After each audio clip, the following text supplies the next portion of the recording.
What do you know about Syria? Have you ever been? Haven't been. Would like to go.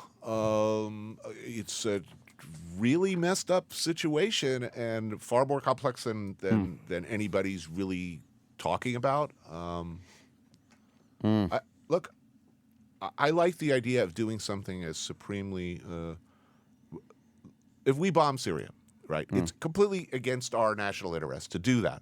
It was really not in our national interest to help out in Libya either. That said, I'm really glad we helped out in Libya. That was a cool thing for us to do.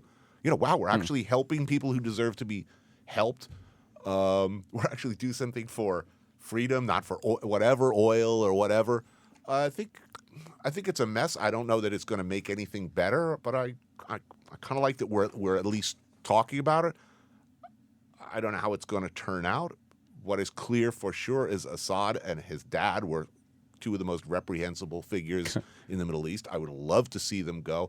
I'm all for change. Like, I don't know whether the government, I doubt very much that the government in Egypt is better for America than what we had before, or that what the government they get in Libya is going to be friendlier to America than the one before, or Syria for that matter. But the fact that at least change is possible is something that was completely unthinkable not before the Arab Spring. Everybody in the Middle East thought, we're stuck with these assholes forever. This is the way it's always going to be. So blood and chaos for a while, I don't know. I mean, I was very opposed to the Iraq War. That is a disaster. Clearly, that didn't work out. Afghanistan hasn't worked out. I'm not saying any of this will work out. But I sure as hell wouldn't be unhappy to see Assad go. Doesn't it just suck when we help people and then they wind up hating our guts anyway? That's the frustrating part, is that there's not an ounce of gratitude. Fucking 5 years later, we're the enemy, and we were shit all along. That's my only objection but to it's it. always the way. I mean, do you think the French particularly love, do they love us? Or, no, but they don't bomb our airlines. I mean, well, what I like about Anthony Bourdain and your show is, like, you really get to, learn about the people. The episode you did in Libya, you're like, holy fuck, these people are pretty much like us. Well, just want to live and have a good time. There are good people over there like any place else. There's also a lot of bad people who would like to do us harm. There are a lot of good people who, for various reasons, don't like us at all and would in no way be inclined to vote for anything that's good for us. Yeah. But they're people, they love their kids. They want a better lives for themselves. They like to watch MTV. They like to like good food. They like getting fucked up. They're not going to be calling us and saying thank you anytime soon. That's for sure. It's a very complex situation. You've got, these militia groups who are made up of what, people are, for lack of any smarter way to describe them, moderates, or, what we would call reasonable, or, don't actively hate us, a bunch of Al-Qaeda dudes up against a repressive government that are using, chemical weapons on their own people, who are also and Hezbollah. So basically you've got like Al-Qaeda associated people up against Hezbollah. Pick a team there. Yeah. Hezbollah. They don't attack us. Hezbollah is shitty, but Israel fucking hates it. Killed over 300 U.S. Marines in Beirut back in the day. Tortured to death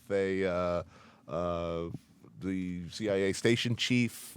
I mean, I'm talking about, you're correct, but I mean, like here, they're not the threat to me in America. Hezbollah, I worry about Al-Qaeda more. Between those two groups, I worry about Al-Qaeda more. Again, it's a tough to pick. And of course, toss a coin. I've met you. There's no doubt in my mind. We could all be having dinner with some Hezbollah folks and have a perfectly great time. They would say some things that would be alarming to us while feeding us and being, we had to deal with them in Beirut.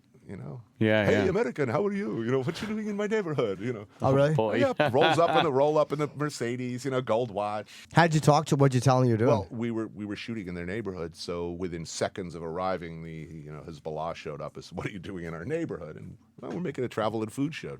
What is allowed to go into Gaza is extremely restricted. Food, building materials, books, basic stuff. They're basically they're being rationed and restrained.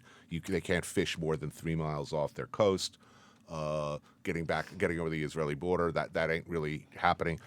However, for a while, you could, if you wanted Kentucky Fried Chicken in Gaza City, you could order out, and people would run through these tunnels they used to smuggle arms and other contraband into Egypt, get you your Kentucky Fried Chicken, and bring it back through the tunnels. So we had this whole scene set up with Hamas where we were going to go down with cameras. They were going to let us go down into the tunnels and follow our delivery guy over to Egypt to grab us our bucket of chicken and come back in. And we spent a lot of time sitting out there by the tunnels, and in the end, it was, they got paranoid about I don't know what happened. We didn't. Oh, shit. But what's particularly in the Arab world, I think what I find again and again and again are people who have no particular reason to love or like me, who would on any other day of the week have no problem killing me, in fact, if situations change.